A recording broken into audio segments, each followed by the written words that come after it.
The taste of Cuba in the heart of Moscow. The Sabor Cubano festival brings a little of the authentic flavor and charm of Cuba. William Miranda comes from a long line of cigar makers. He works only with tobacco leaves imported from his homeland, which is celebrated perhaps beyond all others for being the finest the world has to offer. The event's organizers have also presented a contemporary art exhibition. Although artist Amar Godinez has been living in Moscow for the last 10 years, his soul is always in the island of freedom.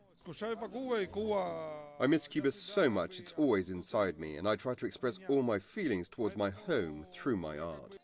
But the biggest draw at the festival is the music and dance. Latin American dance is getting very popular in Moscow. There are hundreds of clubs and dance schools all over the city. There are a lot of Russian people living in Cuba, and vice versa. Our countries are great friends.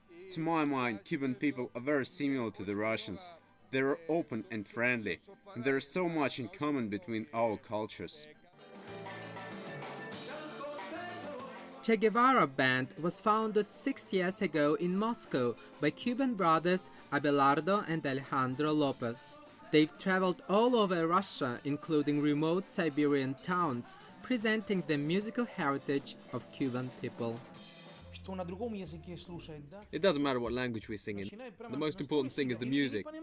It's like a virus. People start moving without any control.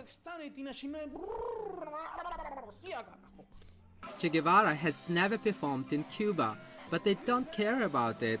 They are already popular in Russia, in their second spiritual home, where they appreciate that people seem to know the difference between a samba and a salsa, and get genuine pleasure from the Latin rhythms.